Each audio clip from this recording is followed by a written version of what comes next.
नमस्कार साथियों, स्वागत है आपका अपने ही चैनल में।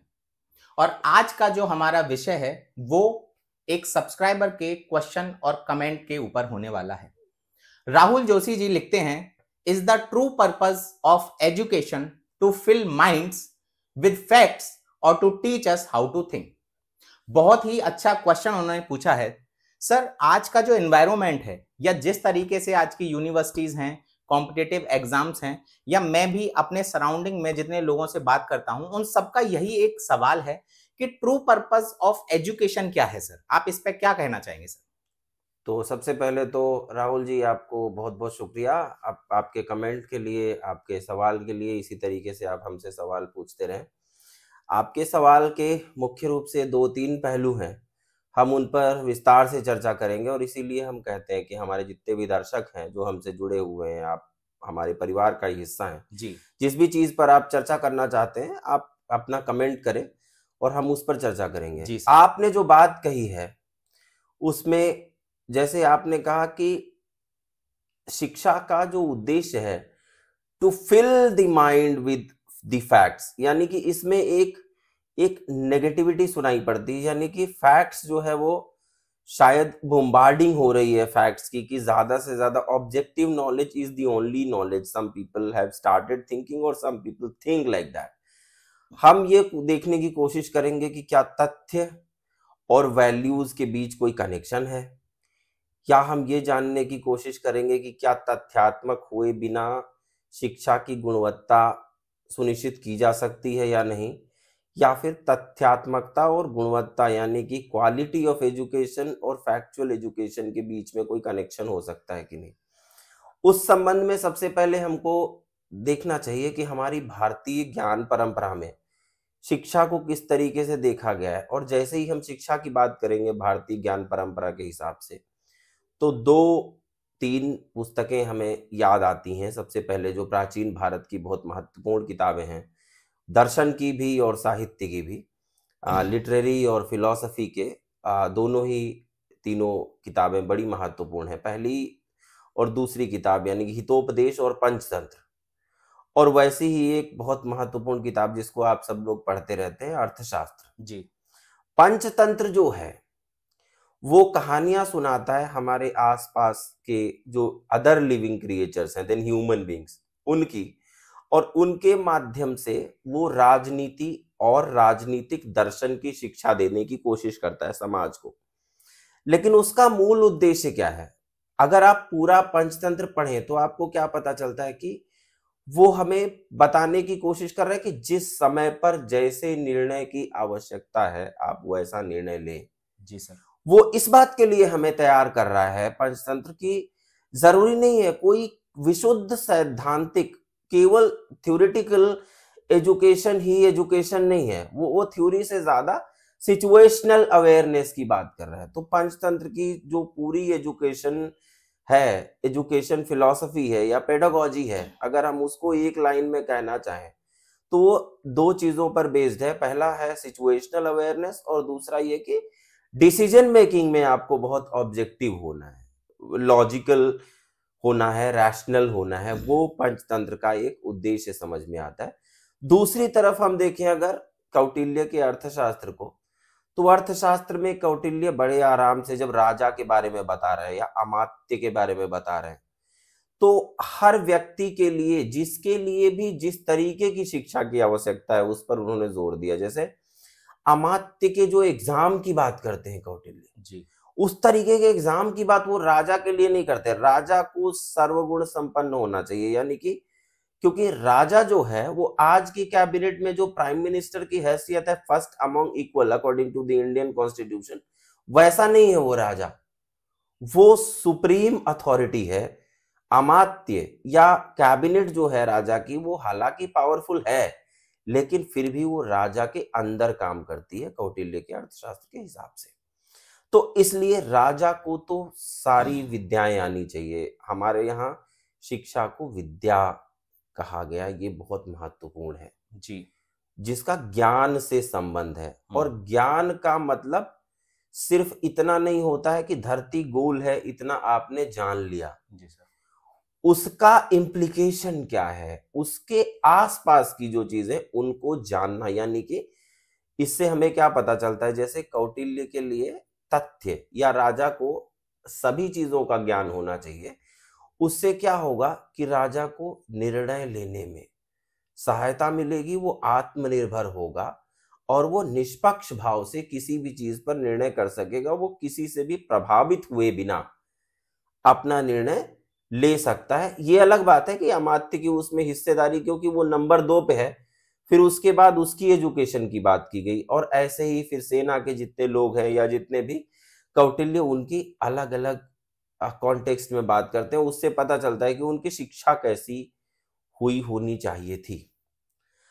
अब इस दृष्टिकोण से अगर हम देखने की कोशिश करें तो हमें पता चलता है कि प्राचीन भारत में स्किल्ड एजुकेशन जिसको हम कहते हैं, तो पॉलिटिक्स को या शस्त्र चलाने को या युद्ध नीति को एक स्किल की तरह देखा गया, लेकिन उसके साथ वैल्यू बेस्ड एजुकेशन भी एक महत्वपूर्ण चीज की तरह दिखाई पड़ती है, क्योंकि संस्कृत में ही कहा गया विद्या ददाति विनयम। जी। विद्या वो है जो हमें विनयशील बनाए, हमें झुकना सिखाए। और झुकना कैसे आप सीखेंगे? जैसे जैसे आप पढ़ते जाते हैं आपको पता चलता है आप कितना कम जानते हैं। जी। विनम्रता तब आती है जब इंसान का घमंड कम हो जाता है। और घमंड कब कम होता है? जब आप ये मानते हैं कि आपसे अधिक जानने वाले और बहुत लोग हैं, या फिर आपसे ऐसे लोग हैं आपके आसपास जिन्होंने आपके जानने को प्रभावित किया है। तो ये एक महत्वपूर्ण पहलू है हमारी शिक्षा के मामले में, और यहीं से वैल्यू बेस्ड एजुकेशन हमारे लिए एक महत्वपूर्ण चीज बन जाती है। लेकिन सर, जैसे मैं भी राजनीतिक शास्त्र का ही विद्यार्थी रहा हूं, और अभी आपने एग्जाम्पल दिया कौटिल्य का, आपने एग्जाम्पल दिया विष्णु शर्मा जी के पंचतंत्र का।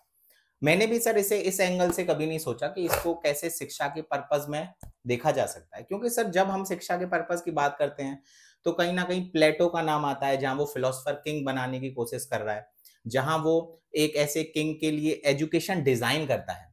इसके बाद सर हम जब मैकियावेली की बात करते हैं, वो भी सर एजुकेशन को, प्रिंसिपलिटीज को ऐड करने में सर लेकर आ रहा है। बट फिर हम देखते हैं कि अचानक से डार्क एजेस की बात होती है सर। जब हम देखते हैं डार्क एजेस की बात होती है तो इंडिया में भी सर डार्क एजेस की बात होने लगती है कि मिडिवल टाइम्स जो है वो डार्क एजेस में है। क्या वहां पे सर आपको किसी तरह के एजुकेशन के बारे में या किसी पर्पस के बारे में कोई ऐसा एग्जाम्पल सर आप दे पाए जिससे हमें समझ आए कि हाँ, हमारे मिडिवल टाइम्स में हम उनको डार्क एजेस नहीं कह सकते हैं, उनमें भी एक पर्पस फुल एजुकेशन सिस्टम रहा है सर। मध्यकाल भारत का यूरोपीय मध्यकाल से बिल्कुल अलग है। ओके। बहुत सारे लोग हैं, जैसे डॉक्टर रामविलास शर्मा हैं और बहुत सारे चिंतक हैं जिन्होंने भक्ति मूवमेंट पे काम किया है। उन सब लोगों ने, पुरुषोत्तम अग्रवाल हैं जिन्होंने बार बार कहा है कि भारत का जो मध्यकाल है वो किसी भी रूप में डार्क एज नहीं हो सकता। हम उसे कैसे डार्क एज कहें? ये वो मध्यकाल है जिसमें जायसी की पद्मावती वेद पढ़ रही है। अब वो वेद पढ़ती हुई स्त्री हमारे मध्यकाल में है, उसे हम कैसे कहें कि ये डार्क एज है? हो ही नहीं सकता। अब दिक्कत ये है कि लोग पद्मावती को उतना ही जानते हैं जितना संजय लीला भंसाली ने अपनी फिल्म के माध्यम से बताया।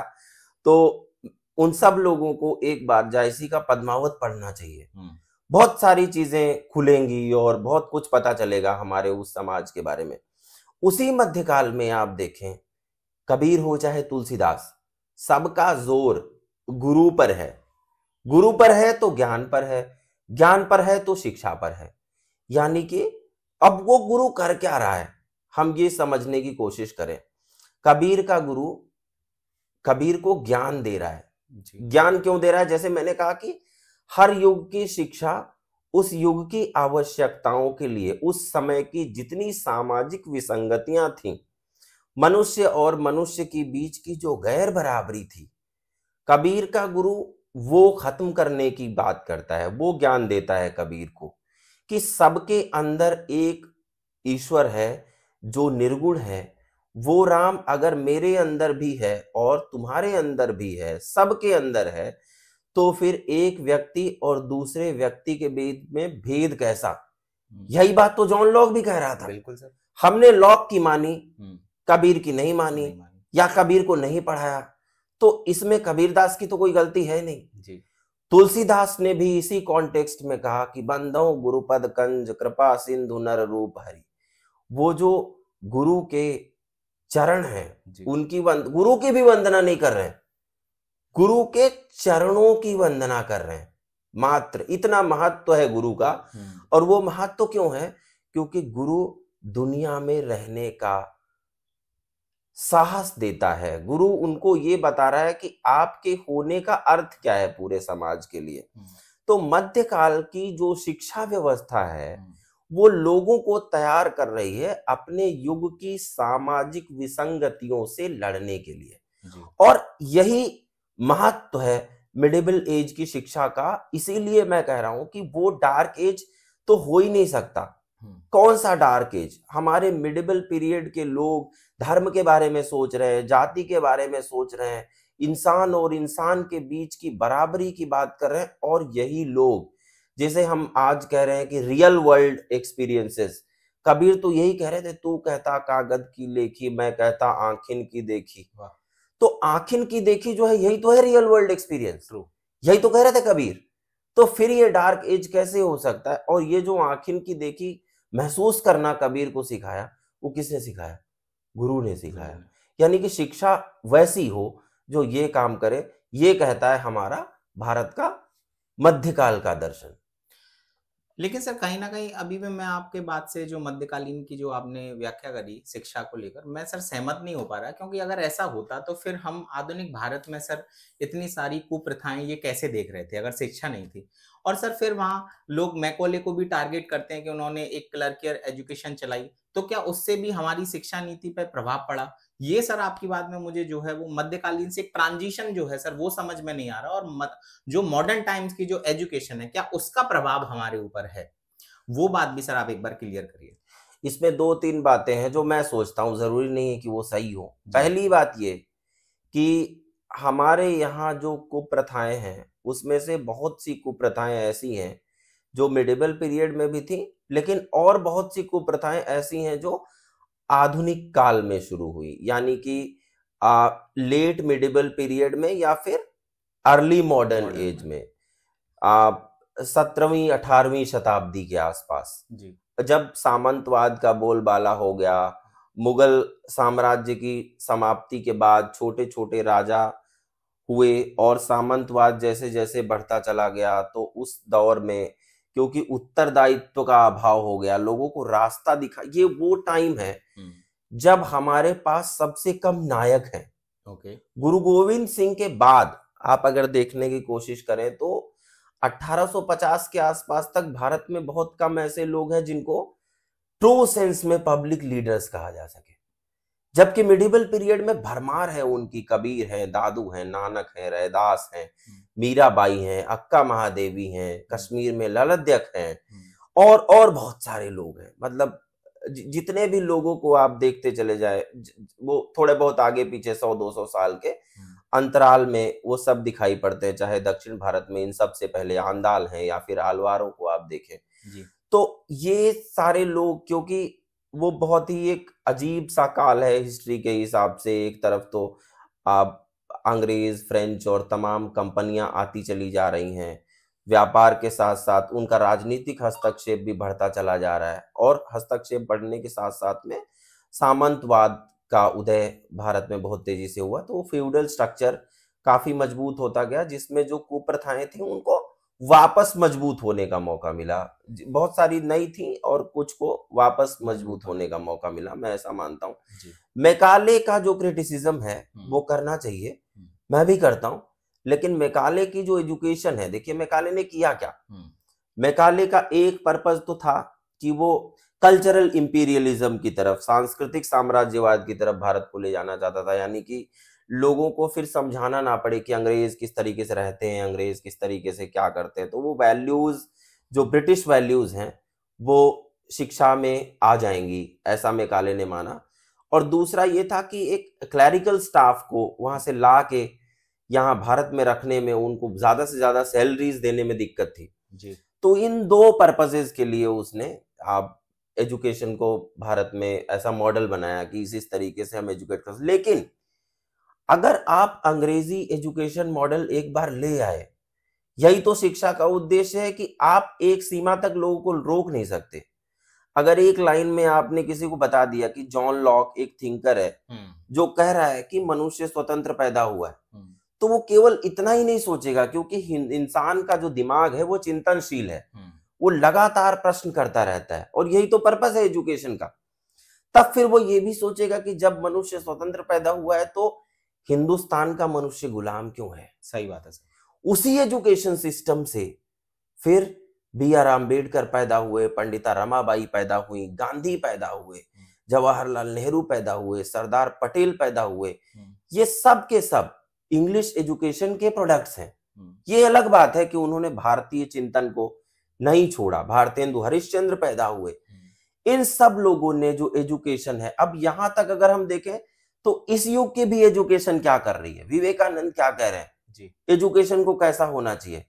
वो कह रहे हैं, विवेकानंद एक जगह लिखते हैं कि अगर मुझे पढ़ने का मौका मिलता दोबारा तो मैं तथ्यों का अध्ययन नहीं करता, तब मैं अपनी जो मानसिक शक्तियां हैं उनका विकास करता, स्पिरिचुअलिटी के बारे में पढ़ता, समाज के बारे में पढ़ता, फिर उसके बाद मैं अपने हिसाब से तथ्यों को इकट्ठा कर सकता था। जी सर। यानी कि फैक्चुअल एजुकेशन से विवेकानंद को कोई प्रॉब्लम नहीं है, लेकिन उनका फोकस है पहले मॉरल और कैरेक्टर बिल्डिंग होना चाहिए। जी।